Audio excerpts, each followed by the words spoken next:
What's up, everyone? Back for another beer review, and today is day 2 of the 3rd annual 10 Days of Pumpkin here on the channel. And the beer I'm reviewing today comes from the Fatheads Brewery, and they're out of Middleburg Heights, Ohio, and this is their Spooky Tooth. So this is an Imperial Pumpkin Ale that comes in at 9% alcohol by volume, 22 IBUs on the time of review, and this can is approximately 6.5 weeks old. So Spooky Tooth. I've had this beer once before, about 5 years ago, and I thought it was solid. I think I gave it a 3.5 out of 5 on Untappd.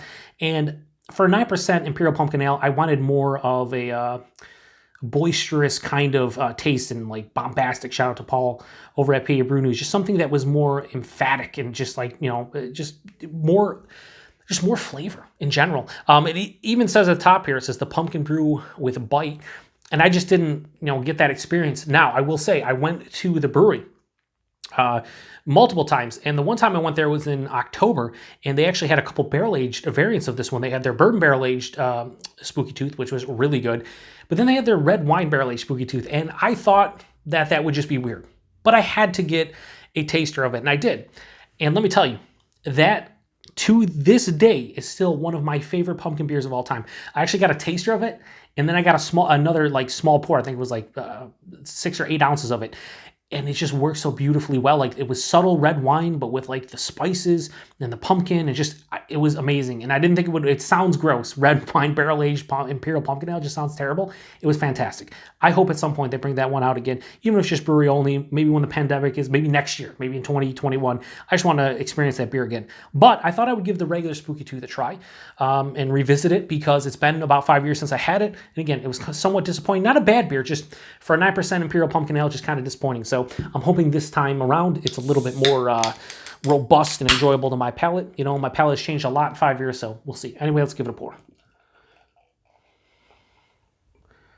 All right, so we'll pour most of it, and yeah, so that pours out like so many pumpkin ales. Has this really deep amber color. There's some really reddish tones in there, quite clear. Good clarity, about a finger of this light tan colored head. Pretty creamy looking, almost looks like a soda pop kind of head to it, but decent carbonation. Yeah, looks like a Imperial Pumpkin Ale to some degree. So I don't know what spices they're using in here, but off the get-go, I'm getting like ginger, a little bit of nutmeg. Yeah, ginger for sure. Like I tried to look for the spices. They didn't say what they use in this one, but I would say ginger. Nutmeg, cinnamon, maybe a touch of allspice, but really ginger, I'd say nutmeg and cinnamon are the three that are hitting my nose. It doesn't smell boozy at 9%, which is nice. Has this nice like caramel, brown sugar, just like caramelized kind of sugar malt presence. But again, much like I had 5 years ago, for something that's 9%, it seems just subdued, even in the nose. Doesn't mean that the taste can be subdued, but when you're talking about 9% Imperial Pumpkin Ale, I just want something that's going to punch me in the face, knock me the fuck out. And this just seems like it's very subtle and gentle. And it's kind of weird, but whatever. Let's get into it. Cheers, everyone.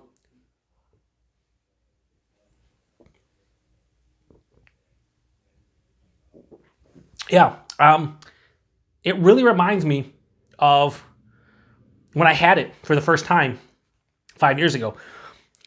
It's not bad at all.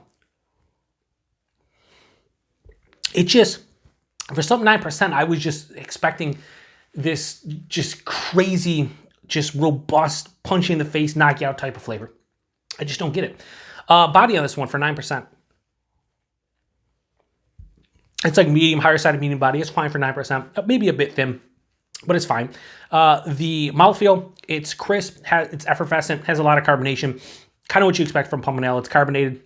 Not really soft or smooth or creamy or anything. Has a decent amount of carbonation. Body and mouthfeel are fine, even though it is a bit thin. So, taste, right at the forefront, I'm hit with a... I'm gonna joke. I'm hit with a little bit of cinnamon, nutmeg, and the ginger is not as pronounced as it was in the nose, but spices at the forefront. Pets through the palate. The malt sweetness comes in, and it has this like brown sugar, caramel kind of sweetness to it.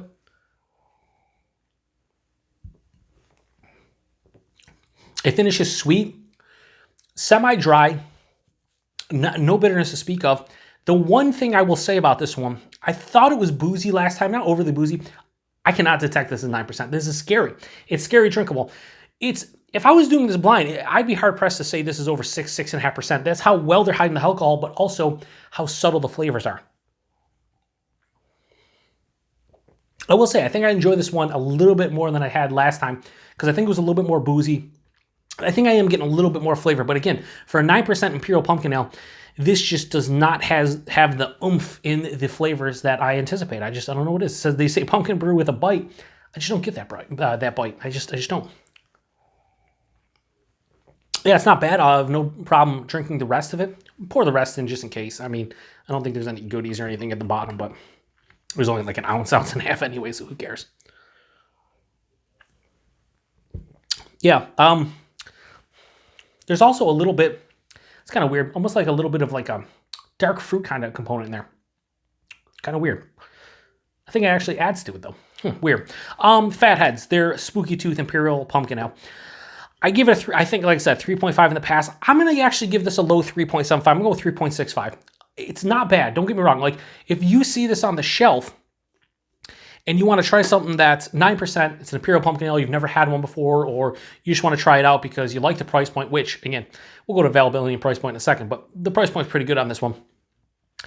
I don't think you're going to hate it, but you might. There's probably a lot of people that like this one more than I do, but I just don't think for a 9% Pumpkin Ale that you'll be blown away by it. I mean, I'm certainly not, and I've had this now 2 times, 5 years apart. My palate has drastically changed in the past 5 years, and it's very similar to what I remember it being. And a lot of times, I have revisited so many beers on my channel that I've drank, 5, 7, 8 years ago, and I even have done it with pumpkin ales. Like last year, I did Shipyard's Pumpkinhead Ale, and that was for a long time like top 5 worst beers of all time for me. And I drank it last year. I think I gave it a 3.5 out of 5. I was like, oh, it's pretty solid, like, nothing wrong with it or whatever.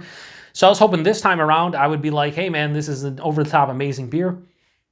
For me, it's not. It's a 3.65 out of 5. It's a good, solid Imperial Pumpkin Ale, but I just want more from it. It just leaves me, it's lacking something and just leaves me wanting more. So I can't really say this is an amazing beer for my palate, but if you've had this one before, definitely let me know what you think about it. I'd be curious to hear everyone else's opinions. For me, the red wine barrel aged, which was brewery only and on tap, that's still fucking, bonkers. Price availability, wherever you see Fatheads, definitely in Ohio. We get distro here in Western New York and in New York in general. I think they get out to Pennsylvania as well. I don't know where else they distro, but if you're basically around Ohio, New York, PA, maybe some surrounding states, you probably see Fathead stuff. And availability, I paid $10.99 for a 4-pack. I mean, well, I bought a single can, but what I paid was the equivalent of $10.99 a 4-pack. And for $11 a 4-pack for something that's 9% an Imperial Pumpkin Ale, that's a fucking pretty good value. I mean, you're talking $2.75 a can. That's under $3 a can. It's a 12-ounce can, but it's 9%. And that's a fucking great deal.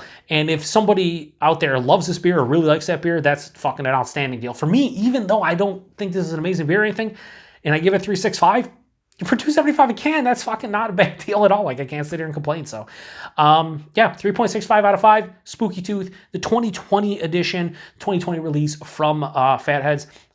Solid, good Imperial Pumpkin Ale, but I want more. And, that's where we'll leave it. So, like I said, if you've had this one before, let me know what you think about it.